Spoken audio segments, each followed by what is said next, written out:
Ողջույն, ես Տիգրան Խզմալյանն եմ, Հայաստանի Եվրոպական կուսակցության նախագահ, այսօր 2026 թվականի մայիսի 25-ն է, երկուշաբթի, շրջենք ավազի ժամացույցը և քննարկենք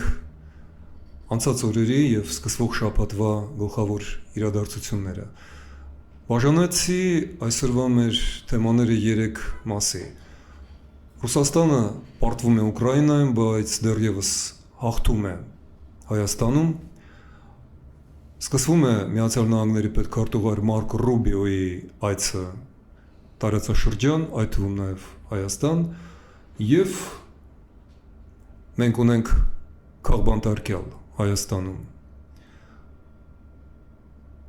Անցնենք այդ բոլոր 3 թեմաներով,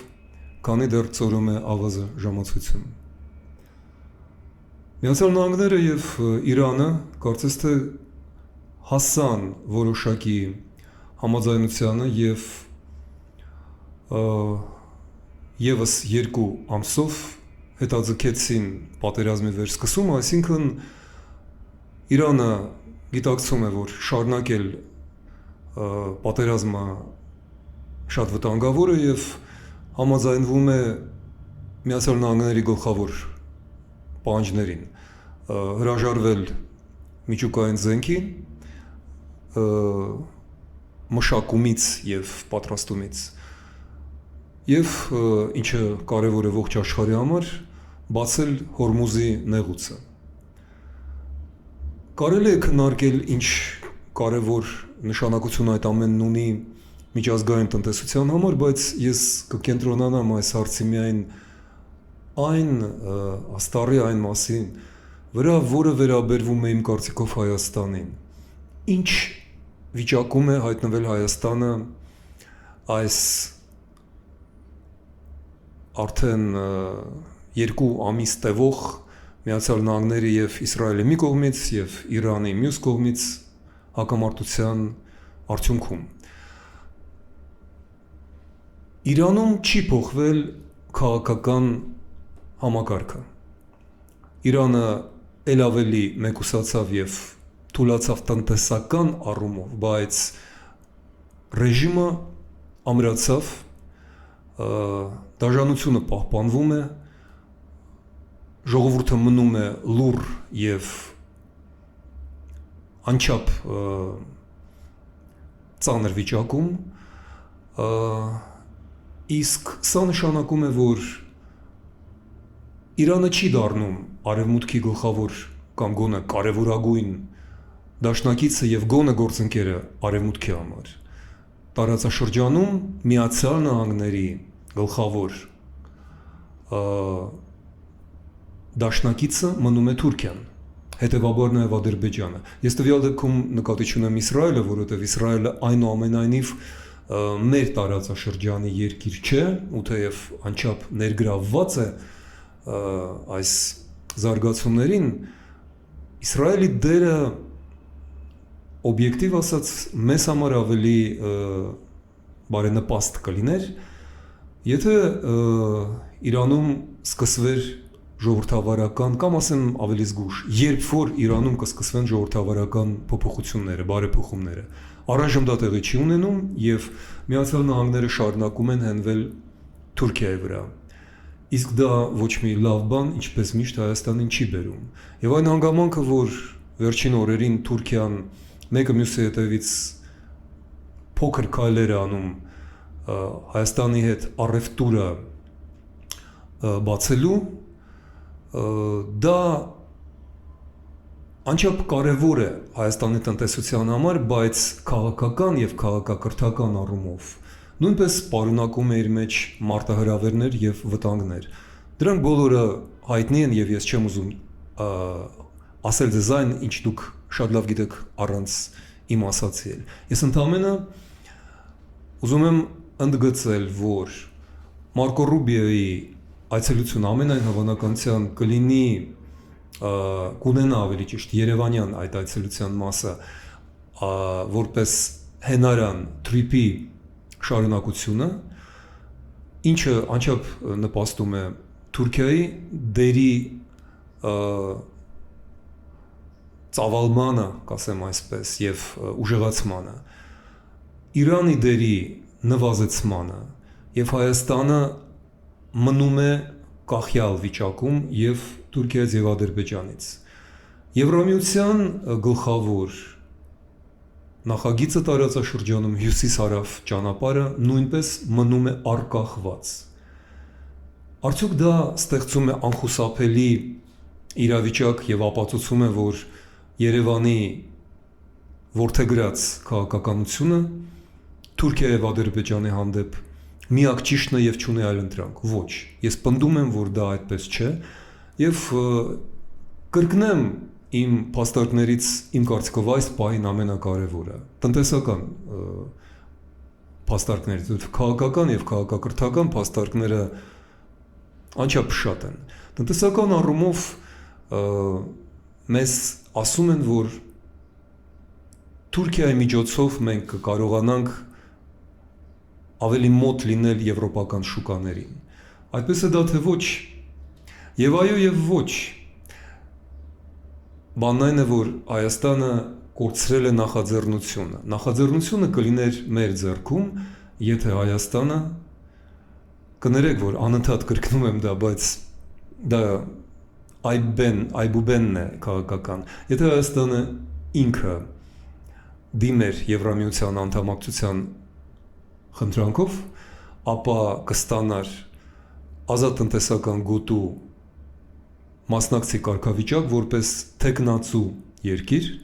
իսկ թեկնածու երկիր մենք կդառնայինք մեխանիկորեն շատ կարճ ժամկետում, եւ այդ հանգամանքը կնշանակեր, որ Թուրքիան ստիպված կլիներ եվրոպական օրենքների համաձայն բացել իր սահմանը, այլ ոչ թե այսպես կիսատ պռատ, ինչպես բացում է հիմա որպես մեծ բարեգործություն Հայաստանի համար։ Սա նաև նշանակում է, որ Հայաստանի քայլերը Ռուսաստանի հանդեպ ել ավելի են խորացնում Հայաստանի կախվածությունը Ռուսաստանից։ Բերեմ մեկ օրինակ։ Եթե չեմ սխալվում, մայիսի 20-ի առավոտյան Հայաստանի հանրային հեռուստատեսությունը եթեր սփռեց բավական մեծ ծրագիր, որը հիմնված էր ռուսական ընդդիմադիր ինսայդեր հանդեսի հոդվածի վրա, որպես հայերեն թարգմանություն, եւ այն մանրամասնորեն նկարագրում էր Ռուսաստանի հակահայկական, պետական Հայաստանի վերաբերվող քայլերը, գործողությունները եւ նպատակները։ Մանրամասն նկարագրվում էր ռուսական բազմաթիվ գործող կառույցների Ռոսսотрудничество, Ռոսնաուկա, մշակութային եւ այլ կառույցների իրականում սադրիչ հետախուզական եւ Հայաստանի համար վնասաբեր գործունեությունը, սակայն ընդամենը մի քանի ժամ անց նույն հանրային հեռուստատեսության եթերով հնչեցին բացարձակապես եւ տրամագծորեն հակառակ հայտարարություններ պաշտոնական մակարդակից։ Նիկոլ Փաշինյանը կարծեմ արդիկում ելույթ ունենալով հայտարարեց, որ մենք բացարձակապես չենք պատրաստվում որևէ վնաս պատճառել Ռուսաստանին, որ մենք չենք դիտում Ռուսաստանը որպես մեր թշնամի, որ փաստորեն այն ամեն ինչ հանրային հեռուստատեսությունը նույն օրվա առավոտյան հայտարարում էր, չեղարկվեց վարչապետի հայտարարությամբ, կարծես թե ոչինչ չի պատահել եւ Ռուսաստանը մնում է մեր դարավոր բարեկամ եւ մենք շարունակում ենք օրհնել նրանց սուրբ սապոգը, իսկ գիծը քաշեց օրվա վերջին արտգործնախարար Արարատ Միրզոյանը, ով հայտարարեց, որ Հայաստանը չի պատրաստվում այն քաղաքական ապահարզանի, որը Հայաստանին պաշտոնապես դրանց մեկ շաբաթ առաջ մայիսի 11-ին առաջարկեց ոչ այլ ոք, քան Ռուսաստանի նախագահ Վլադիմիր Պուտինը, ասելով, որ եթե Հայաստանի ժողովուրդը ցանկանում է մտնել Եվրամիություն, ապա թող այդ մասին ուղիղ ասվի, թող անցկացվի հանրաքվե եւ մենք անցնենք փափուկ ինտելիգենտ նրա ասելով ապահարզանի Պուտինի խոսքերն են Հայաստանը պաշտոնապես հերքեց նման տարբերակը այսինքն Եվրամիության անդամակցության դիմում տալու Եվրամիությանը մերձենալու բոլոր խոսքերը վեհաժողովը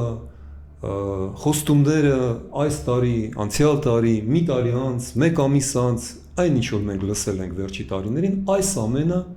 պաշտոնապես հերքվում է, մերժվում է, ժխտվում է, չի լինի նման բան, ոչ։ Հայաստանը մնում է Ռուսաստանի գաղութ, ես չեմ ասում դաշնակից, չեմ ասում գործընկեր, այդ ամենը սուտ է, Հայաստանը եղել և մնում է ռուսական գաղութ, ապագաղութացումը տեղի չի ունեցել ոչ վերջին 8 տարիների, ոչ վերջին 25 տարիների ընթացքում, և այս առումով ներկայիս իշխանությունը ոչ մի բանով չի տարբերվում նախորդ իշխանություններից։ Եվ կարևորագույնն է ինձ թվում վերջին օրերին ևս մի զարգացում, երբ վարչապետ Փաշինյանը ուղիղ հարցրեց հարյուրավոր հազար հայերին, ինչու եք դուք ողջ մնացել, ինչու չեք զոհվել, ինչու չմնացիք խրամատներում, ինչու փախաք և եկաք։ Մի քիչ տարօրինակ է, որտեղ դրանից առաջ նա ասում էր, որ Ղարաբաղյան թեման փակ է, որ Ղարաբաղյան շարժումը ֆեյք է, որ այդ ամենը պատմական սխալ էր։ Որն է այստեղ հակասությունը։ Ես չեմ ուզում, ինչպես շատերը հիմա անում են եւ ինչը շատ հեշտ է անել, համեմատել 2018 թվականի, 19, 20 թվականի, 23 թվականի, 25 ու 26 թվականի Փաշինյանը ասածները։ Ոմանք Հայաստանում համարում են դա իմաստություն, իրական դիվանագիտություն, խորամանկ քաղաքականություն։ Ես ընդամենը հարցնում եմ հազարավոր կամավորների և զինվորների անունից, քանի որ ես խոնարհս նրանցից մեկն եմ, չէ որ դուք եք մեզ ուղարկել Արցախը պաշտպանելու, պարոն գլխավոր հրամանատար։ Ձեր ստորագրությամբ էին մեզ զենք բաժանում և զինամթերք։ Այդպես որ ես չեմ կարող ներողություն խնդրել, որ ողջ եմ մնացել, ինչպես այն հազարավոր տղաները, որոնք վերադարձել են։ Ես ներողություն չեմ պատրաստվում խնդրել, որ 150,000 արցախցի փախստական է դառել։ Ես ուզում եմ ներողություն խնդրել միայն այն հազարավոր տղաներից ու աղջիկներից, ովքեր զոհվել են և չեն վերադարձել այդ վերջին պատերազմից, նախավերջին պատերազմից, որովհետև Հայաստանի իշխանության խոսքերը և գործողությունները ուրանում են ձեր սխրանքը, ձեր կյանքը, նաև մեր կյանքը և կենսագրությունը։ Եվ մենք դրան երբեք չենք համաձայնվի։ Դա չի կարող լինել ճիշտ, որովհետև դա անարդար է։ Դա չի կարող բերել խաղաղություն, որովհետև դա գաղութային, ստրկամիտ, վախվորած քաղաքականություն է։ Եվ հայ ժողովուրդը իր հազարամյա ազգային ազատագրական պայքարով մերժելու է նման մոտեցումը։ Մենք սկսում ենք այս շաբաթ շատ ծանր սրտով, որովհետև մեր ընկերներից մեկը ազատամարտիկ քաղաքական գործիչ, Արցախի հեղափոխական կուսակցության նախագահ Արտուր Օսիպյանը 7-րդ օրն է, որ բանտում է և հացադուլ է հայտարարել։ Մենք այսօր եւ վաղը եւ հաջորդ օրը ժամը 1-ից մինչև 2-ը ընդմիջման ժամերին կանգնում ենք ու կանգնելու ենք կառավարության շենքի մոտ մեկ պահանջով ազատել քաղբանտարկյալ Արտուր Օսիպյանին։ Նա քաղբանտարկյալ է։ Նա ազնվագույն հայրենասեր ազատամարտիկ քաղաքացի է, ով 2018-19-20 թվականին պայքարում էր նախկին Արցախյան նույն իշխանության դեմ, որին այսօրվա Երևանի իշխանությունը անվանում է կոռումպացված օտարածին, միգուցե ճիշտ է անվանում, բայց Արտուրին ձերբակալեցին այն պատճառով, որ նա հարց տվեց վարչապետ Փաշինյանին, չէ որ դուք էիք 18-19-20 թվականին ընդդուք մինչև պատերազմ աջակցում նրանց, ֆինանսավորում եւ նրանք կատարում էին հիմնականում